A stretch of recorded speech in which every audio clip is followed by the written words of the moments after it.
ہمارے ایک بھائی تھے انگلینڈ میں،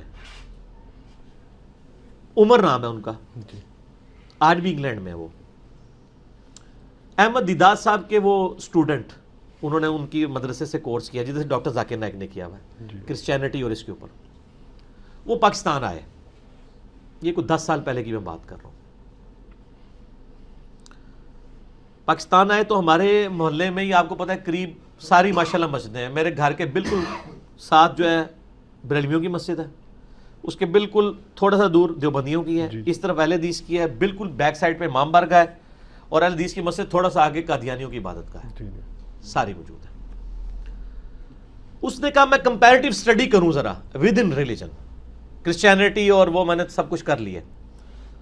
قادیانی عموماً اپنی عبادت گاہوں میں غیر قادیانیوں کو داخل نہیں ہونے دیتے.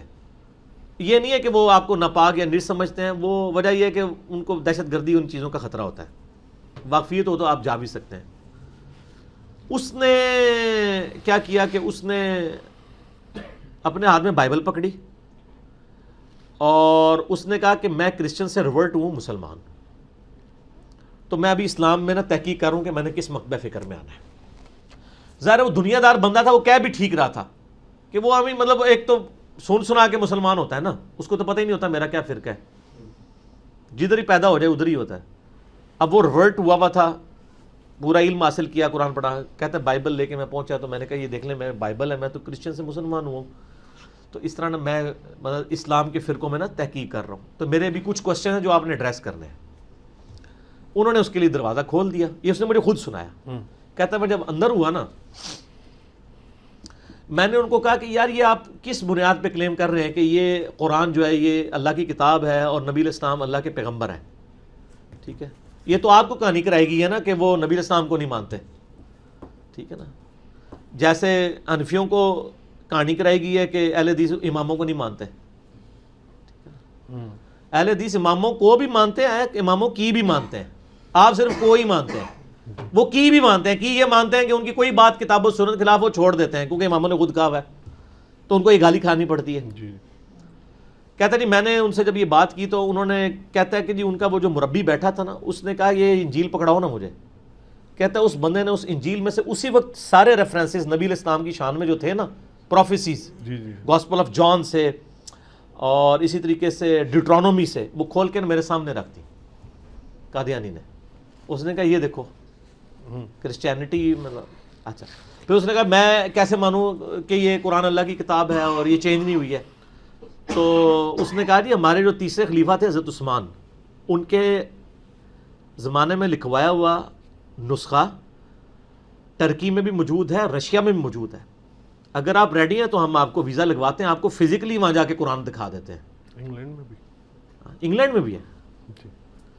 تو اس نے کہا آپ نے دیکھنا ہے تو ہم دکھا دیتے ہیں، اگر کوئی فرق ہے تو ہمیں بتائیں. یہ کوئی تبدیل نہیں ہوا. تو تیسرے خلیفہ بھی انہوں نے کہا اچھا. پھر کہتا ہے جی میں نے ان سے ڈسکشن شروع کی کہ یہ بتائیں کہ یہ جو مسلمانوں میں فرقے ہیں ان میں سے کون حق پہ ہے. سر آپ تو اتنا سادہ لے رہے ہیں نا معاملے کو.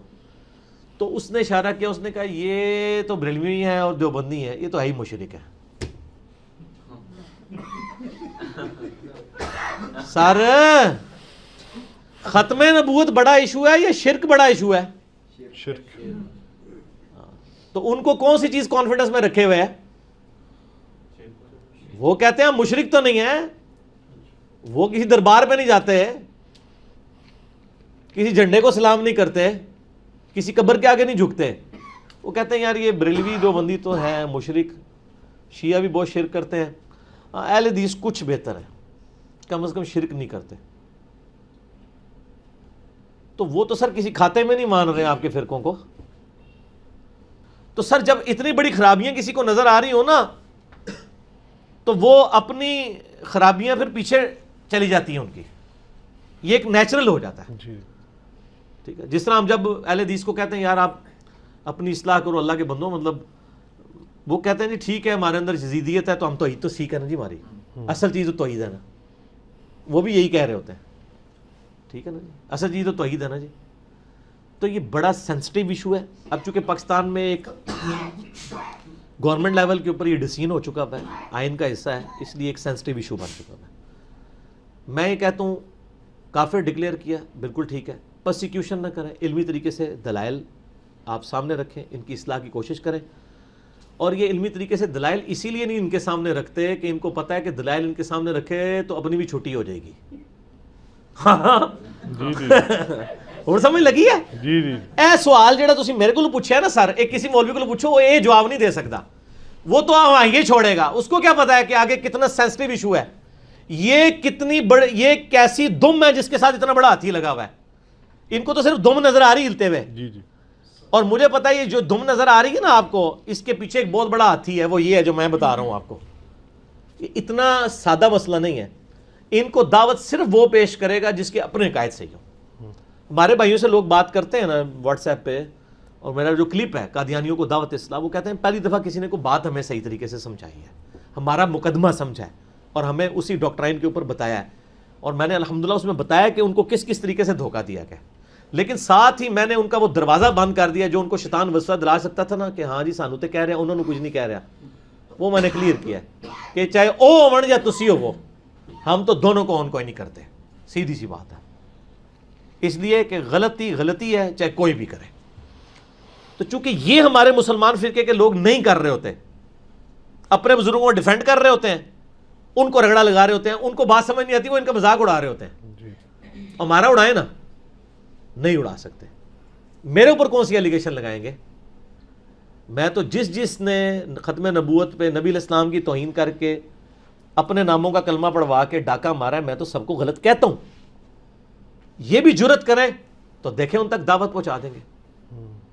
ٹھیک ہے، تو اس میں تو ہمیں بہت فیڈ بیک ملتے رہتے ہیں. میرا خیال ہے جتنی میں نے گفتگو کر دی اتنی کافی ہے. اس میں آپ کو تھوڑا سا ایکسٹینشن میں ایک آپ کی طرح ہی جوش ایک اسکالر ہے، وہ ربی نہیں ہے، از ناٹ اے ربی جو ان کے پریسٹ ہوتے ہیں، اسکالر ہے، وہ کمپیریٹیو اسٹڈی کرتا ہے ریلیجنس کی، اسلام، جوش، کرسچن ہے، ہندو اور یہ. اس نے بھی جب اسلام کے اوپر فائنڈنگز دی تھی اپنی، تو اس نے کہا تھا کہ مجھے صرف یہ دیوبند اور بریلوی سمجھ نہیں آئے، اسپیشلی بریلوی. باقیوں کو میں کہہ سکتا ہوں کہ وہ جو ہے نا ون گاڈ کے اوپر سٹینڈ لیتے ہیں. دیکھو نا، وہ یہ اگر ایک یہودی ربی نہیں ہے، وہ اسکالر ہے، وہ بڑا ان کا ٹیچ کرتا ہے اور لوگ اس کو جوش بہت فالو کرتے ہیں. آرتھوڈاکس ہے وہ. ہم بھی آرتھوڈاکس ہیں. جی جی آرتھوڈاکس ہے. ہم بھی کہتے ہیں نیا فتنہ نکلا ہے، ہم آرتھوڈاکس ہیں. جی جی قدامت پسند. آرتھوڈاکس مطلب یہ نہیں جو شروع سے ایک کتاب و سنت کے دلائل پہ چلے. جی